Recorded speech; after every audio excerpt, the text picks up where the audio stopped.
IFM News Palengke Report. Magandang umaga, Idol Pinat, Idol J. Magandang umaga mga idol. Another branch check na naman tayo para ma-update ang ating mga idol para sa mga hindi pa pumupunta dito sa palengke, mga papunta pa lang ay makapag-budget ng good news para sa ating mga consumer. Walang pinagbago at nanatili sa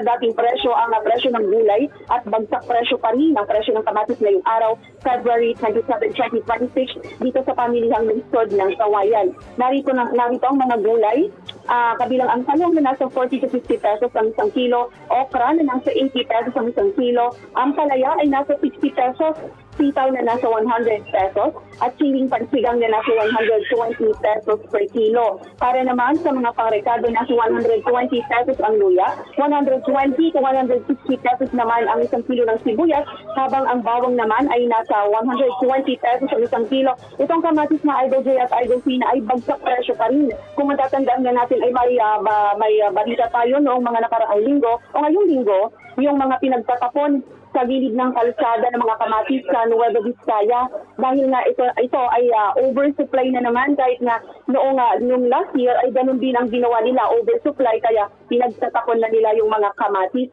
Kaya sa mga mahilig magluto ng may sahog na kamatis ay good news ito para sa kanila.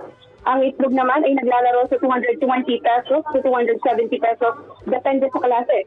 Ang isda naman, katulad ng tilapia, ay nasa 170 pesos ang isang kilo, lupit na nasa 240 pesos ang isang kilo, bangus na nasa 240 pesos ang isang kilo, galunggong na 200 pesos ang isang kilo, at salmon head na nasa 160 pesos per kilo. Sa presyo naman ng kanilang baboy na natili ito sa 300 pesos kada kilo, habang sa kami naman ng baka ay nasa 400 pesos per kilo. At ang manok naman ay nanatiling 200 pesos per kilo. At ating nang ipaalam sa ating mga idol na ang according to the DOST Pag-asa, sa kanilang weather update ay magiging mainit at maalinsangan ng panahon ngayong araw. Kaya bukod sa budget ay magbaon rin ng panangga sa init. At dito naman sa bugso ng mga consumer dito sa palengke ay medyo marami-rami na, kaya doon nga dapat tayo pumwesto. Kaya lang crowded at masyadong maingay, kaya dito na tayo pumwesto. Yan walang update para sa iPalengke Report. Ako si Idol Shobi Gagarin. Idol! Maraming salamat, Idol Sobi Gagarin.